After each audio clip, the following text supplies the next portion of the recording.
جو آپریشن ابھی لانچ کیا گیا تھا اس میں کافی اسلامک ٹرمنالوجیز یوز کی گئیں، بنیان مرصوص جو انڈین میڈیا سے تو پروناؤنس بھی نہیں ہو رہا تھا، اس کے علاوہ فالمغیرات صبحن یہ صبح کے وقت اٹیک کیا گیا جو کہ ایک سنت تھا. تو یہ کس کی کیا حافظ صاحب کا آئیڈیا تھا، یہ کس طرح پلان ہوا ہے؟ کہ پاکستان کی جو فوج ہے اس کے اندر جو اسلام ہے it is part not personally of our beliefs of each one of us, it is part of our training, it is part of our faith. Iman, taqwa, jihad fi sabilillah, that's what drives us, that's our motto.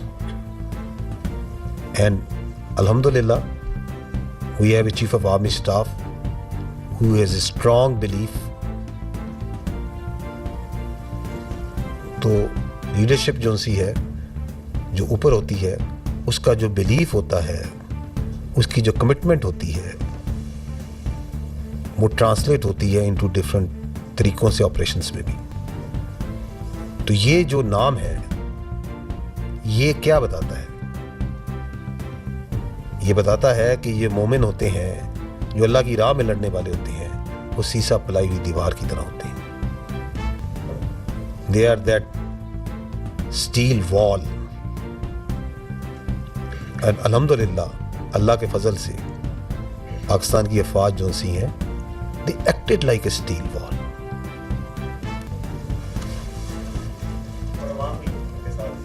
جی بغیر کسی شک کے، میں نے اس لیے شروع میں کہا کہ سب سے پہلے ہم اللہ سبحانہ و تعالیٰ کے آگے سجدہ کرتے ہیں، شکر کرتے ہیں، پھر ہم پاکستان کے عوام کا، پاکستان کے یوتھ کا، پاکستان کے میڈیا کا، پاکستان کے سیاستدانوں کا، تمام پولیٹیکل پارٹیز کا، اس وقت جو ہماری پولیٹیکل لیڈرشپ ہے ان کی حوصلہ مندی کا، یہ جو آپ نے رسپانس دیکھا ہے، it is the all elements of national power.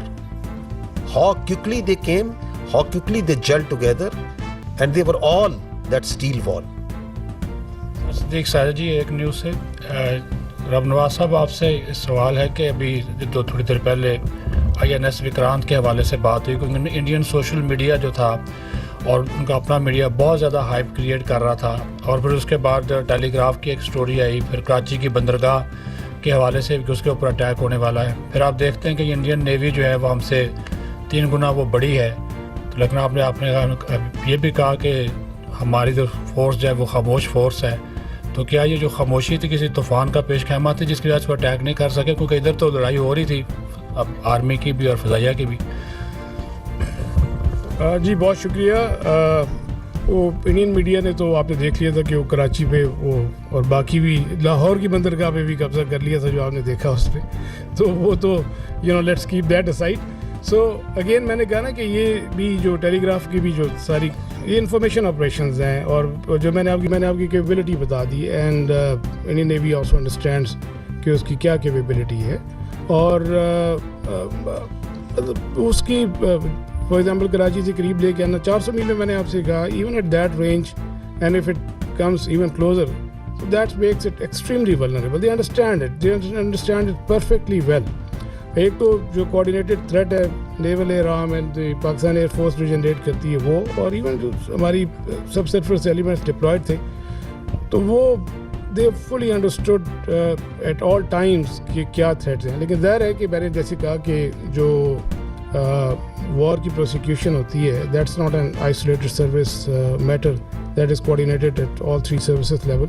تو وہ اس میں جو ڈیسیژن میکنگ ہوتی ہے وہ اسی حساب سے ہوتی ہے. اور لائک یہ میں نے کہا نا آئی او ڈومین میں جیسے آپ نے ٹیلی گراف کا ذکر کیا اور پھر وہ ایک تھوڑی سی تشویش سی پہلی، تو وہ more of I O domain میں تھا. وہ تو جب اس سے بہت پہلے بھی جو ہے around I think 23 to 26 of April بھی جب وہ کاروبار سے نکلا تھا تو اسی دن وہ کراچی پہ پہنچ بھی چکا تھا. تو وہ بھی اس دن آپ نے ان کی میڈیا میں دیکھا ہوگا. تو وہ اسی طرح ہر طرح کی لیٹسٹ اپڈیٹس بریکنگ نیوز کے لیے ویڈیو کو لائک کر دیں، چینل کو لازمی سبسکرائب کریں اور بیل کے آئیکن پر کلک کر دیں تاکہ آپ رہیں ہر خبر سے باخبر.